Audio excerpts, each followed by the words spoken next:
السلام علیکم ورحمۃ اللہ وبرکاتہ۔ بسم اللہ الرحمن الرحیم۔ نحمد اللہ تعالی ونصلی ونسلم علی رسولہ الکریم، اما بعد۔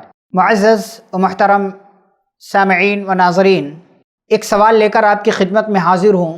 سوال یہ ہے کہ کیا جھوٹ بولنے یا گالی دینے سے، کسی کو برا بھلا کہنے سے وضو ٹوٹ جاتا ہے؟ دیکھیں، ہمارے سماج اور معاشرے میں بہت سارے افراد یا کم پڑھے لکھے افراد کے ذہنوں میں یہ بیٹھا ہوا ہے کہ جھوٹ بولنے سے انسان کا وضو ٹوٹ جاتا ہے، کسی کو برا بھلا کہہ دینے سے انسان کا وضو ٹوٹ جاتا ہے، کسی کو گالی دے دینے سے ایک باوضو انسان کا وضو ٹوٹ جایا کرتا ہے۔ ہماری شریعت کا کیا معاملہ ہے؟ جو دین اسلام ہے نا، یہ کہتا ہے کہ جھوٹ بولنا یہ گناہ ہے، کبیرہ گناہ ہے، بڑا گناہ ہے۔ جھوٹ بولنا حرام ہے، جھوٹ بولنے کی سزائیں مقرر کی گئی ہیں۔ جھوٹ بولنے والے کے چہرے کل قیامت کے دن سیاہ ہوں گے۔ جھوٹ سے ریلیٹڈ بہت ساری وعیدیں، بہت ساری سزائیں اللہ نے قرآن کے اندر اور نبی مکرم صلی اللہ علیہ وسلم نے حدیث کے اندر ذکر کی۔ اسی طریقے سے گالی کا معاملہ، کسی کو گالی دینا یہ حرام ہے، کسی کو برا بھلا کہنا یہ حرام ہے۔ اللہ اور اس کے رسول صلی اللہ علیہ وسلم نے اس سے منع کیا ہے، بلکہ ہمارا دین تو یہ کہتا ہے کہ شیطان کو بھی گالی مت دو، کسی جانور کو گالی مت دو، تیز ہوا چل رہی ہو، آندھی اور طوفان آ جائے تو اس کو بھی گالی مت دو، زیادہ گرمی ہو جائے، زیادہ سردی ہو جائے، اسے بھی گالی نہیں دینا ہے۔ کوئی کسی اور مذہب کا ماننے والا ہے تو اس کے جو معبود ہیں، جن کو وہ معبود اپنا سمجھتا ہے، تو ان کو بھی گالی نہیں دینا ہے، کسی کو بھی کسی حال میں برا بھلا نہیں کہنا ہے۔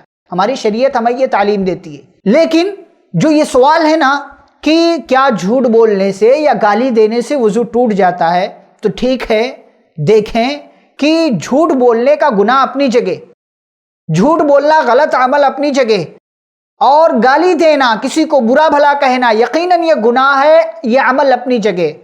مگر ہماری شریعت نے یہ نہیں کہا کہ کوئی اگر جھوٹ بولے یا گالی دے یا برا بھلا کہے تو اس سے اس کا وضو ٹوٹ جائے گا۔ وضو ٹوٹنے والی یا وضو کو توڑ دینے والی جو چیزیں ہیں، ان چیزوں میں ان کا شمار نہیں ہوتا۔ اور علماء نے کہا ہے کہ جھوٹ بولنے سے، گالی دینے سے، غیبت کرنے سے، کسی کو برا بھلا کہہ دینے سے وضو نہیں ٹوٹتا، لیکن یہ اعمال، جو یہ جھوٹ بولنا، گالی دینا، برا بھلا کہنا، کسی کی غیبت کرنا، یہ اپنی جگہ پر حرام ہیں۔ ان چیزوں سے ہر انسان کو اور بطور خاص ہر مسلمان کو ہر صورت میں بچنا چاہیے، چاہے وضو سے ہو یا وضو سے نہ ہو۔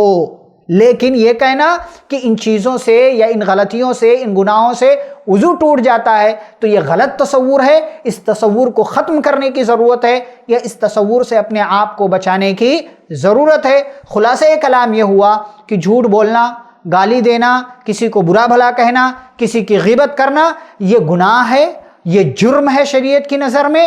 اس پر سزائیں بھی مل سکتی ہیں ایسا غلط کام کرنے والے کو۔ لیکن اگر کوئی انسان وضو کر کے آیا ہے، جھوٹ بول دے یا کسی کو گالی دے دے، کسی کو برا بھلا کہہ دے، کسی کی غیبت کر دے، تو اس سے اس کے وضو پر اثر نہیں پڑے گا۔ یہ اصل مسئلہ ہے جسے سمجھنے کی ضرورت ہے۔ رب العالمین ہم سب کو گناہوں سے بچتے ہوئے نیکیوں کے کام کرنے کی توفیق عطا فرمائے، آمین۔ وصلی اللہ علی النبی الکریم۔ ربنا تقبل منا انک انت السمیع العلیم۔ والسلام علیکم ورحمۃ اللہ وبرکاتہ۔